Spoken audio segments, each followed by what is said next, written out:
പൊന്നാനി നഗരസഭാ കൌൺസിൽ ഹാളിൽ ഭരണ പ്രതിപക്ഷ കൌൺസിലർമാരുടെ കയ്യാങ്കളി. മർദ്ദനത്തിൽ 5 UDF കൌൺസിലർമാർക്കും 5 LDF കൌൺസിലർമാർക്കും പരിക്ക്. പൊന്നാനിയിൽ നാളെ UDF ഹർത്താൽ.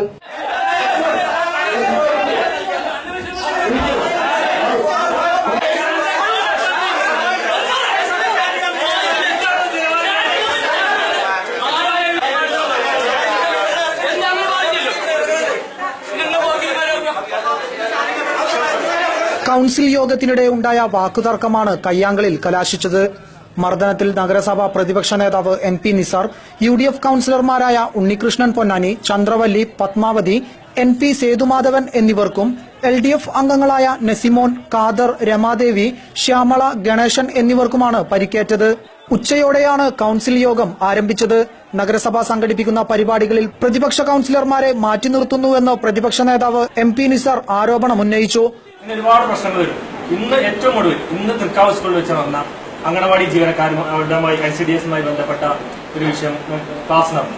ഇന്നലെ വൈകിട്ടാണ് കൌൺസിലർമാരെ വിളിച്ചു പറയുന്നത് നിങ്ങൾ പങ്കെടുക്കണം. ഇന്ന് രാവിലെ വീട്ടിൽ വിളിച്ചു പറയുന്നു നിങ്ങൾ പങ്കെടുക്കേണ്ട. നിരന്തരം അപമാനിക്കുന്ന രീതിയിലാണ് ഭരണസമിതിയോ അല്ലെങ്കിൽ അറിവോടോ അല്ല അറിവാത്ത ഏതോ രീതിയിൽ ഉദ്യോഗസ്ഥന്മാരെ പൂർണ്ണമായിട്ടും വിട്ടുകൊടുത്തുള്ള രീതിയിലേക്കാണ് കാര്യങ്ങൾ പോകുന്നത്. ഇത് കടുത്ത പ്രതിഷേധമുണ്ട്. ഈ കാര്യത്തിൽ കാര്യമായിട്ട് വളരെ ഗൗരവമായിട്ട് ചിന്തിക്കണം. കാരണം കൌൺസിലർമാർ എല്ലാവരെയും ഭരണപക്ഷ പ്രതിപക്ഷമൊന്നും ഇല്ലാന്നാണ് സ്ഥിരമായിട്ട് പറയാറുള്ളത്. പക്ഷെ ഇവിടെ പലപ്പോഴും പ്രതിപക്ഷത്തെ അവഗണിക്കുന്ന ഒരു സമീപനം കാണുന്നുണ്ട്. ചെയർമാൻ വളരെ ഗൗരവമായിട്ട് ഈ കാര്യം എടുക്കണമെന്ന് ആദ്യമേ. തുടർന്ന് ചെയർമാൻ വിശദീകരണം നൽകാൻ എഴുന്നേറ്റു നിൽക്കുന്നതിനിടെ ഇതേ വിഷയം ഉന്നയിച്ച് മറ്റു പ്രതിപക്ഷ കൌൺസിലർമാരും രംഗത്തെത്തിയത് വാക്കുപോരിന് ഇടയാക്കി. നഗരസഭാ കൌൺസിൽ യോഗത്തിൽ തുടക്കം മുതൽ ആസൂത്രിതമായാണ് UDF കൌൺസിലർമാർ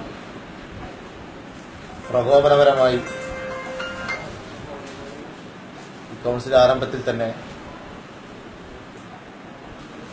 തുടങ്ങിയത്. കഴിഞ്ഞ ദിവസം BF-ലെ 16-ാം വാർഡിലെ കൌൺസിലർ ശ്രീമതി ഹസീനയുടെ വിദ്യാർത്ഥികളടക്കം BM പ്രദേശത്ത് പോയി ആ സ്കൂൾ ഗ്രൗണ്ടിൽ വെച്ച്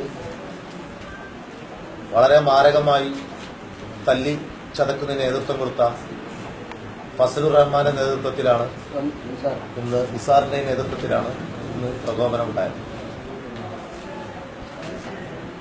ക്രമപ്രശ്നം ഉന്നയിക്കാൻ പരിപൂർണമായിട്ടുള്ള അനുമതി പ്രതിപക്ഷ നേതാവ് എന്ന രീതിയിൽ നിസാറിന് നൽകുകയും നിസാർ ഉന്നയിച്ച പ്രശ്നം തന്നെ വീണ്ടും രണ്ടാമത് ഉണ്ണികൃഷ്ണൻ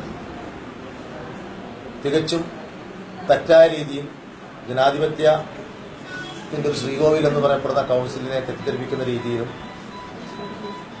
പൊന്നാനി നഗരസഭയിലെ കൌൺസിലർമാരെ അപമാനപ്പെടുത്തുന്ന രീതിയിലുമാണ് തുടങ്ങുകയും അതിന് ചുക്കാൻ പിടിച്ച് മറ്റ് കൌൺസിലർമാർ LDF കൌൺസിലർമാർക്ക് നേരെ കുറച്ചു കടന്ന കാഴ്ചയാണ് കാണാൻ കഴിഞ്ഞത്. പൊന്നാനി നഗരസഭയിൽ നടന്നുവരുന്ന ചരിത്രത്തിലില്ലാത്ത വിധം നടന്നുവരുന്ന വികസന പ്രവർത്തനങ്ങളിൽ കണ്ട് ഹാലിളകിയ UDF-രുടെ മുഖമാണ് ഇന്ന് കൌൺസിലിൽ തെളിഞ്ഞു കണ്ടത്. കഴിഞ്ഞ വർഷത്തെ ചരിത്രത്തിലില്ലാത്ത വിധം കേരളത്തിലെ ആദ്യത്തെ 10 നഗരസഭകളുടെ പട്ടികയിൽ പൊന്നാനി നഗരസഭ ഇടം പിടിച്ച സമയമാണിത്.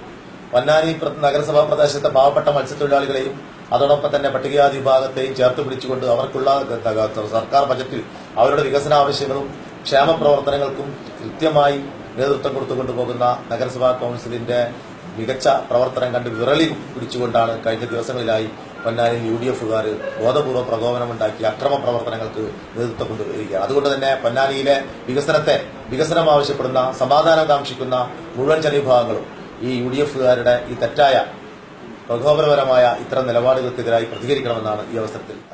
ബഹളമയമായ കൌൺസിൽ പോർവിളിയിലേക്ക് എത്തിയതോടെ പ്രതിപക്ഷ നേതാവ് MP നിസാർ പുറത്തേക്ക് പോകുന്നതിനിടയിൽ ഭരണപക്ഷ കൌൺസിലർമാർ നിസാറിനെ തള്ളുകയും മർദ്ദിക്കുകയുമായിരുന്നു. ഇതോടെ ഇരുപക്ഷവും തമ്മിൽ ഉന്തും തള്ളും അടിയും നടന്നു. ഇതിനിടയിലാണ് പ്രതിപക്ഷാംഗങ്ങളായ ഉണ്ണികൃഷ്ണൻ പൊന്നാനി, ചന്ദ്രവല്ലി, പത്മാവതി, NP സേതുമാധവൻ എന്നിവർക്കും LDF അംഗങ്ങളായ നസിമോൻ, ഖാദർ, രമാദേവി, ശ്യാമള, ഗണേശൻ എന്നിവർക്കും പരിക്കേറ്റത്. മർദ്ദനമേറ്റ കൌൺസിലർമാരെ പൊന്നാനി താലൂക്ക് ആശുപത്രിയിൽ പ്രവേശിപ്പിച്ചു. പൊന്നാനി പോലീസിൽ മർദ്ദനമേറ്റവർ പരാതി നൽകി. സംഭവത്തിൽ പ്രതിഷേധിച്ച് നാളെ പൊന്നാനി നഗരസഭാ പരിധിയിൽ ഹർത്താൽ ആചരിക്കാൻ UDF തീരുമാനിച്ചു.